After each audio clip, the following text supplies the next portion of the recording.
आज के इस क्लास में हम लोग जो है केमिकल रिएक्शन जो हम पढ़ाए थे उसका पार्ट 3 करने वाले हैं, ठीक है ना। हमने आप लोगों को बता दिया था कि विद्युत धारा की उपस्थिति में जो अभिक्रिया घटित होती है उसे हम लोग क्या कहते हैं, विद्युत अपघटन कहते हैं। और उष्मा की उपस्थिति में जो अभिक्रिया घटित होती है उसे हम लोग क्या कहते हैं, ऊष्मीय विघटन कहते हैं। तो और उसके आगे हम लोग पढ़ेंगे अब एक नया टॉपिक, ये उपचयन और अपचयन के बारे में, ऑक्सीडेशन एंड रिडक्शन क्या होता है, ठीक है ना। तो चलिए देखते हैं ऑक्सीडेशन का मतलब क्या होता है। ऑक्सीडेशन का मतलब होता है, तो देखिए यहाँ पे उपचयन किसे कहते हैं।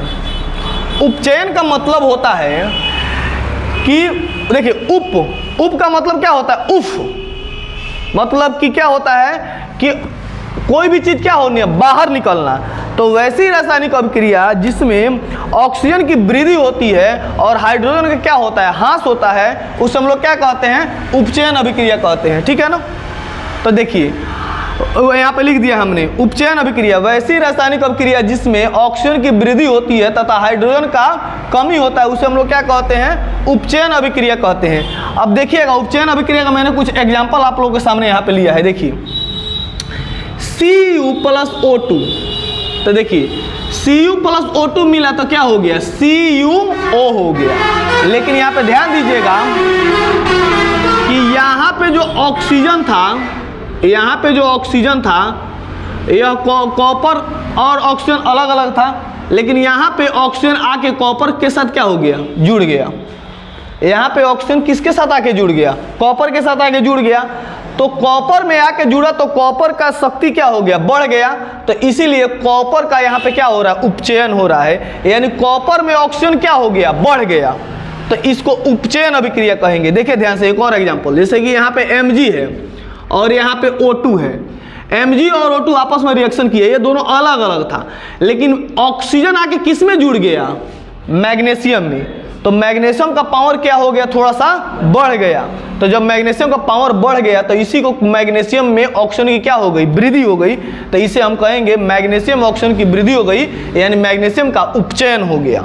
देखिए उसी तरह कार्बन और ऑक्सीजन अलग अलग था, यहाँ पे कार्बन में ऑक्सीजन जाके बढ़ गया तो कार्बन का उपचयन हो गया। अब यहाँ पे जैसे हाइड्रोजन और ऑक्सीजन अलग अलग था, यहाँ पे हाइड्रोजन में ऑक्सीजन जाके जुड़ गया तो ऑक्सीजन की क्या हो गई, वृद्धि हो गई।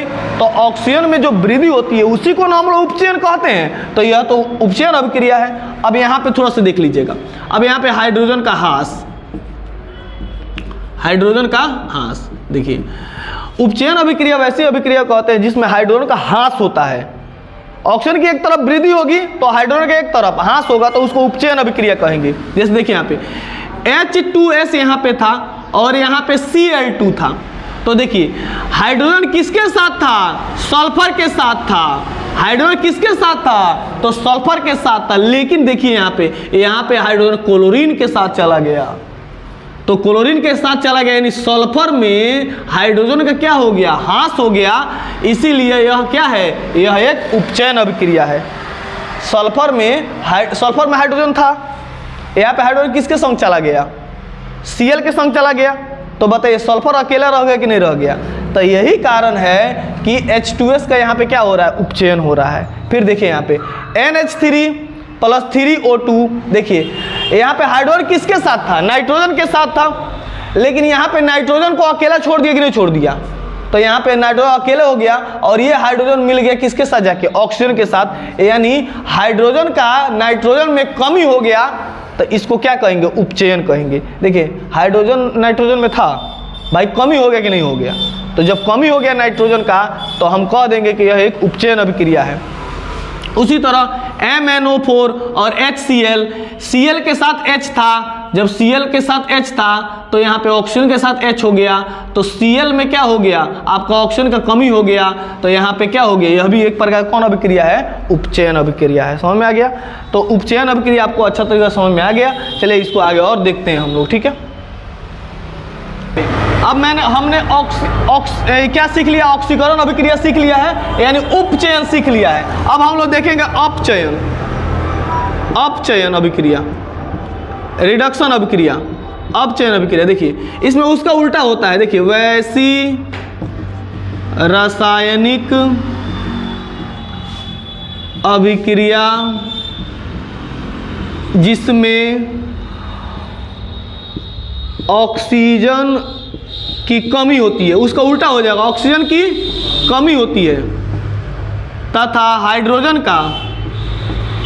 हाइड्रोजन की वृद्धि होती है। हाइड्रोजन क्या होती है? वृद्धि होती है। अप माने होता है अप माने डाउन, तो हाइड्रोजन की क्या हो जाएगी? वृद्धि हो जाएगी, और ऑक्सीजन की क्या हो जाएगी? कमी हो जाएगी। उपचयन में ऑक्सीजन की वृद्धि होती थी, हाइड्रोजन का ह्रास होता था, लेकिन इसमें अपचयन में क्या हो जाएगा? हाइड्रोजन का आपका क्या हो जाएगा? हाइड्रोजन का वृद्धि होगा और ऑक्सीजन की क्या होगी? कमी होगी। जैसे एग्जांपल देखिए लो यहाँ पे, जब हाइड्रोजन क्लोरीन के साथ अभिक्रिया करता है तो 2HCl बनाता है। बताइए, ये क्लोरीन और हाइड्रोजन अलग अलग है कि नहीं है? यहाँ पे हाइड्रोजन जाके क्लोरीन में जुट जाएगा, नहीं जुट रहा है? जुट रहा है ना। तो इसका मतलब है हाइड्रोजन की वृद्धि हो रही है ना, और किसकी में वृद्धि हो रही है? Cl2 में। तो यहाँ पे Cl2 का क्या हो रहा है? अपचयन हो रहा है, अपचयन हो रहा है। किसका अपचयन हो रहा है? Cl2 का। अरे किस में जाके जुड़ रहा है? Cl2 में। हाइड्रोजन किस में जाके जुड़ रहा है? Cl2 में। तो Cl2 का क्या हो रहा है? अपचयन हो रहा है। यहाँ पे देखिए H2 + I2 अलग अलग था, यहाँ पे जाके हाइड्रोजन किस में जुड़ गया? I में। हाइड्रोजन किस में जाएगा? जुड़ गया I में। तो I2 का क्या हो रहा है? अपचयन हो रहा है। क्या हो रहा है? अपचयन हो रहा है। तो देखिए हाइड्रोजन जाके I में जुड़ रहा है ना, आयोडीन में जुड़ रहा है ना, तो आयोडीन में जुड़ना हाइड्रोजन का क्या कहलाता है? अपचयन कहलाएगा। यानी जुड़ना का मतलब बढ़ जाना। अब आयोडीन फूल जाता है, एकदम कहता है कि हम तो बढ़ गए हैं। अरे समझ में ना। अब यहाँ पे इस एग्जाम्पल देखिएगा, CuO + H2, Cu के साथ जब H2 अभिक्रिया करेगा तो देखिए कॉपर में ऑक्सीजन था कि नहीं था? कॉपर में ऑक्सीजन था ना, लेकिन यह ऑक्सीजन कॉपर में से हट के किस में चला जाएगा? हाइड्रोजन के साथ चला जाएगा। तो देखिए कॉपर के में ऑक्सीजन था, तो भाई ऑक्सीजन का कमी कॉपर में हो गया कि नहीं हो गया?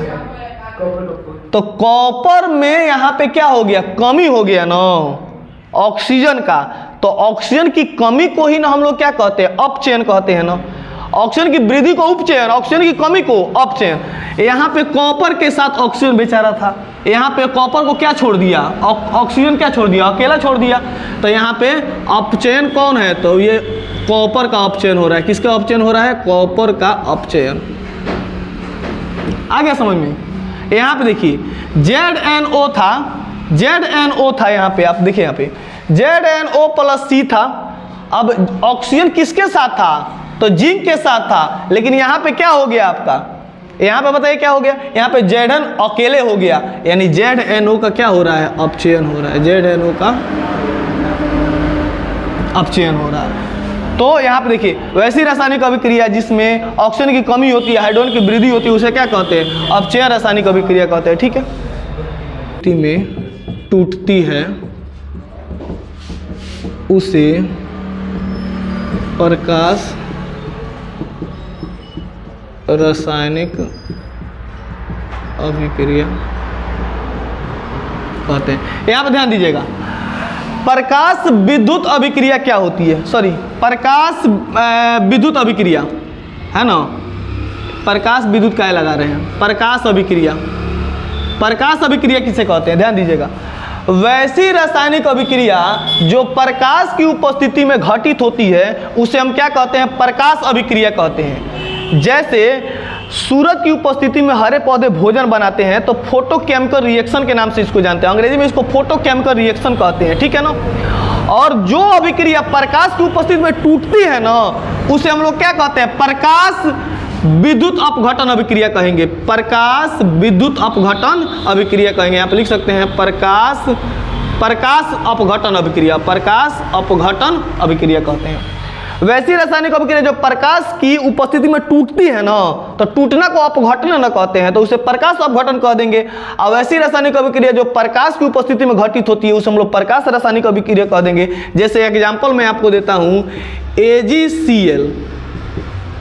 AgCl जब टूटता है तो Ag+ क्या बनाता है? Cl2 बनाता है। यहाँ पे बराबर है, यहाँ पे क्लोरीन 2 गो है, यहाँ पे क्लोरीन 1 गो है, तो यहाँ पे 2 गो, यहाँ पे 2 गो, ठीक है। तो ये हो गया कौन अभिक्रिया? प्रकाश कौन अभिक्रिया हो गया? प्रकाश अभिक्रिया हो गया, यानी प्रकाश विघटन अभिक्रिया हो गया। सेम टू सेम ऐसे ही होता है AgBr, तो AgBr टूटता है तो Ag प्लस Br2 बनता है। यहाँ पे समीकरण संतुलित नहीं है, यहाँ पे Br 2 गो है, यहाँ पे 2 गो और यहाँ पे 2 गो Ag हो गया। कोई दिक्कत? तो ये एक प्रकार का कौन अभिक्रिया हो गया आपका?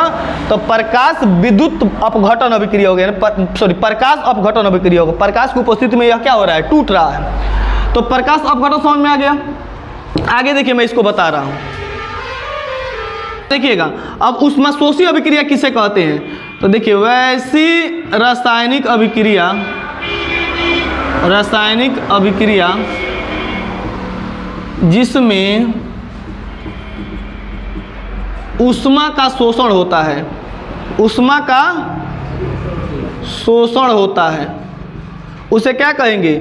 ऊष्माशोषी अभिक्रिया कहेंगे। एग्जाम्पल मैं पहले से लिख दे रहा हूँ, समय कम लगेगा। यहाँ पे देखिए, BaSO4 इंटू H2O यानी 8 क्रिस्टल का जल है, जब यह अमोनियम क्लोराइड के साथ अभिक्रिया करता है तो BaCl2 2NH3 और 10H2O बनता है और ऊर्जा क्या होता है? कमी होता है। यानी जब आप BaSO4 इंटू 8H2O को लीजिएगा और अमोनियम क्लोराइड के साथ इसको क्या कीजिएगा? मिलाइएगा और चम्मच से हिलाइएगा इसको। ये 2 ग्राम लीजिएगा और इसको कितना ग्राम लीजिएगा? 1 ग्राम। तो BaCl2 जो होता है एकदम ठंडा एक द्रव प्राप्त होता है, तो ऊर्जा क्या होता है? कमी होता है। इसे हम कह सकते हैं कि यह अभिक्रिया कैसी अभिक्रिया है? ऊष्माशोषी अभिक्रिया है। ऊष्माशोषी अभिक्रिया में क्या होता है? एनर्जी का क्या होता है? लॉस होता है। एनर्जी क्या होती है? घटती है। आ रहा है समझ में ना? तो चलिए इसको और आगे हम लोग देखते हैं ध्यान से। अब आप लोग आगे देखिए। अब देखिए, विस्थापन एवं द्विविस्थापन अभिक्रिया किसे कहते हैं? तो देखिए, विस्थापन अभिक्रिया किसे कहते हैं? देखिएगा ध्यान से। विस्थापन अभिक्रिया का मतलब होता है, विस्थापन अभिक्रिया ऐसी रासायनिक अभिक्रिया होती है जिसमें एक प्रबल धातु अपने से दुर्बल धातु को उसके विलयन से क्या करता है? विस्थापित कर देता है। जैसे दुनिया का यह रूल है कि बड़ी मछली हमेशा छोटी मछली को क्या करती है? निगल जाती है। आ रहा समझ में? यानी बड़ा आदमी छोटे व्यक्ति को क्या करता है? ढकेल देता है और उसका स्थान क्या करता है? ले लेता है। सेम टू सेम इसमें भी वही होता है। विस्थापन अभिक्रिया में क्या होता है कि वैसी रासायनिक अभिक्रिया, हम लिख सकते हैं वैसी रासायनिक अभिक्रिया जिसमें एक प्रबल धातु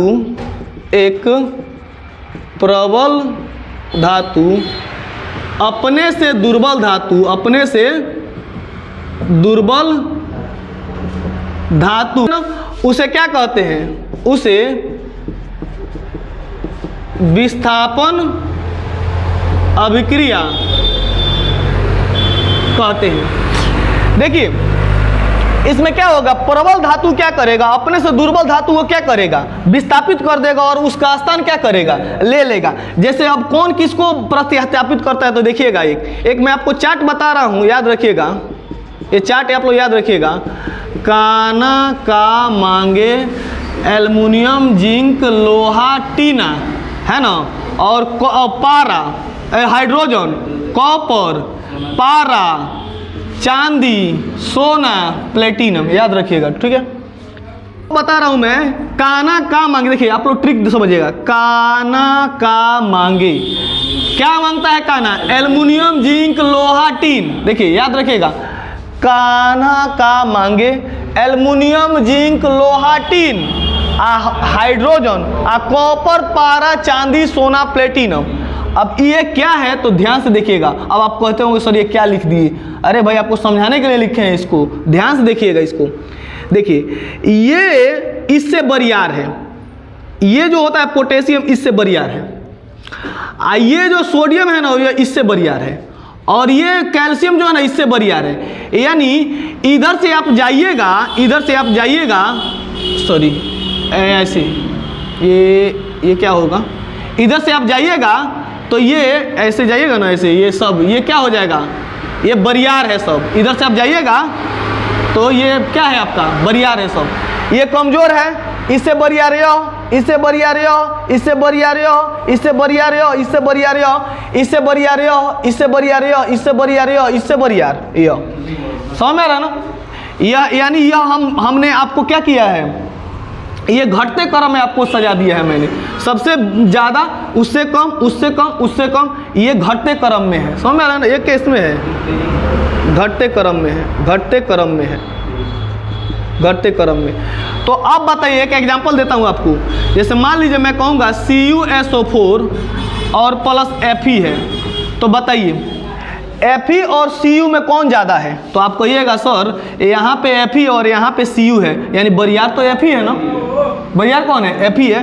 तो ये Fe क्या करेगा, ये इसके साथ जा रहा था, मतलब कि इसका दोस्ती इसके साथ था, SO4 के साथ था, लेकिन जब रास्ता में Fe मिल गया तो SO4 किसके साथ चला जाएगा, उसको छीन लेगा और क्या करेगा, कॉपर को लात मार के भगा देगा। अरे समझ में ना। तो ये हो गया आपका कौन अभिक्रिया, तो विस्थापन अभिक्रिया। जैसे देखिए ZnSO4 और प्लस कॉपर से अभिक्रिया करेगा, तो बताइए Zn बरियार है कि कॉपर बरियार है? तो आप देखिएगा यहाँ पे ये Zn बरियार है, तो ये बना लेगा, तो पहले से ये है, ये Cu से अभिक्रिया कराओ, Cu से, और ये Zn से, तो Zn बरियार है ना, तो Zn किसको ले लेगा, SO4 को ले लेगा और कॉपर को क्या करेगा, बाहर कर देगा। जैसे एक और PbCl2 जब Fe से अभिक्रिया करेगा तो FeCl2 बनाएगा और Pb को क्या करेगा, बाहर कर देगा। ये सभी अभिक्रिया आपकी कैसी अभिक्रिया है, विस्थापन अभिक्रिया है। तो चलिए इसको उतारिए जल्दी आप लोग, आगे हम लोग देखते हैं द्विविस्थापन अभिक्रिया किसे कहते हैं। तो देखिए वैसी रासायनिक अभिक्रिया जिसमें दो अलग अलग यौगिक अपने आयनों का एक्सचेंज करके नए यौगिकों का निर्माण करते हैं, उसे हम लोग क्या कहते हैं, डबल डिस्प्लेसमेंट रिएक्शन के नाम से जानते हैं अंग्रेजी में, ठीक है ना। जैसे देखिए आप लोग, हम एक एग्जांपल बता रहे हैं आप लोग को, ध्यान दीजिएगा लोग, ठीक है। SO4 प्लस BaCl2 जब अभिक्रिया करेगा तो BaSO4 बनाएगा और NaCl बना देगा, ठीक है ना। अब देख लेते हैं समीकरण संतुलित है कि नहीं है। अब देखते हैं समीकरण संतुलित है कि नहीं है। तो देखिए तो यहाँ पे ये Na यहाँ पे 2 है, तो यहाँ भी 2 लिख दीजिए। समीकरण संतुलित करना तो अपने हाथ में है, 2Na हो गया। अब देखिए यहाँ पे Cl2 हो गया, Cl2 हो गया, Ba यहाँ पे एगो है, Ba एगो है, SO4 एगो है, समीकरण हमारा क्या हो गया, संतुलित हो गया। तो ये एक प्रकार की कौन अभिक्रिया हो गई, द्विविस्थापन अभिक्रिया। देखिए इसमें एगो यौगिक यह था, एगो यौगिक यह था, दोनों आपस में एक्सचेंज कर लिए। तो देखो यहाँ पे Na के साथ SO4 था, यहाँ पे Ba के साथ SO4 आ गया, एक्सचेंज हो गया ना। तो ये एक प्रकार कौन अभिक्रिया हो गई, विस्थापन अभिक्रिया हो गई। और ऐसी रासायनिक अभिक्रिया में क्या होता है, अवक्षेप का क्या होता है, निर्माण होता है। समझ में आ रहा है ना। देखिए एक और याद रखिएगा आप लोग, जैसे कि मान लीजिए कि HCl जल बना देता है, ठीक है ना। देखिए ये अम्ल है, ये क्या है, अम्ल है, और ये क्या है, क्षार है। जब ये बनाएगा तो ये क्या बनाता है, लवण बनाता है, और क्या बनाता है, जल बनाता है। तो यह भी एक द्विविस्थापन अभिक्रिया है। लेकिन एक चीज और आपको बता देते हैं, यह एक, अब आपको एक टॉपिक बताते हैं, उदासीनीकरण अभिक्रिया, उदासीनीकरण अभिक्रिया, न्यूट्रलाइजेशन रिएक्शन। देखिए वैसी रासायनिक अभिक्रिया, वैसी रासायनिक अभिक्रिया जिसमें अम्ल एवं क्षार मिलकर, अम्ल एवं क्षार मिलकर लवण तथा जल का निर्माण करते हैं। देखिए उदासीनीकरण अभिक्रिया क्या होती है, वैसी रासायनिक अभिक्रिया जिसमें अम्ल एवं क्षार मिलकर लवण तथा जल का निर्माण करते हैं, उसे क्या कहते हैं हम लोग, उदासीनीकरण अभिक्रिया कहते हैं। यह एक प्रकार की द्विविस्थापन अभिक्रिया ही है, क्योंकि ये अपने आयनों का क्या करते हैं, अदला बदली करते हैं। तो जितनी उदासीनीकरण अभिक्रिया होती है वो सभी क्या होती है, डबल डिस्प्लेसमेंट रिएक्शन होती है, याद रखिएगा आप लोग। जितनी संयोजन अभिक्रिया होती है वो सारा का सारा क्या होती है, उष्माक्षेपी होती है। जितनी वियोजन अभिक्रिया होती है उष्माशोषी होती है। जितनी द्विविस्थापन अभिक्रिया होती है सारी क्या होती है, यह जितनी उदासीनीकरण अभिक्रिया होती है द्विविस्थापन अभिक्रिया होती है, क्योंकि ये अपने आयनों का अदला बदली करता है। एक और एग्जांपल आप याद रखिएगा, HNO3 ये अम्ल है ना, जब KOH से अभिक्रिया करेगा, किससे अभिक्रिया करेगा, KOH से, तो क्या बना लेगा आपका, बताइए लो जल्दी बताइए, नेक्स्ट बताइए। 3 अब प्लस क्या बना देगा आपका, जल बना देगा। अब देखिए समीकरण संतुलित है, यहाँ पे NO3 ठीक है, हाइड्रोजन 2 गो है, हाइड्रोजन यहाँ पे कितना है, यहाँ पे हाइड्रोजन यहाँ पे को है, एक गो हाइड्रोजन है यहाँ पे, और यहाँ पे कितना हाइड्रोजन है, 2 गो हाइड्रोजन है। देखिए तो समीकरण संतुलित है, संतुलित है, इसको देखने की जरूरत नहीं है। तो ये देखिए, ये हो गया लवण और ये क्या हो गया आपका जल, और ये हो गया अम्ल और ये हो गया क्षार। KOH क्या है आपका क्षार है, आगे पढ़ाएंगे अम्ल क्षार तो पूरा पता लग जाएगा। तो अम्ल और क्षार मिलकर लवण तथा जल का निर्माण करते हैं। यह कौन अभिक्रिया है, उदासीनीकरण अभिक्रिया है। यह एक प्रकार का द्विविस्थापन अभिक्रिया है। चलिए नेक्स्ट कुछ और आगे पढ़ते हैं हम लोग, आगे हम लोग पढ़ेंगे। ठीक है, आज के क्लास को इतना ही रहने दिया जाए और आगे कल हम लोग पढ़ेंगे। Okay, thank you.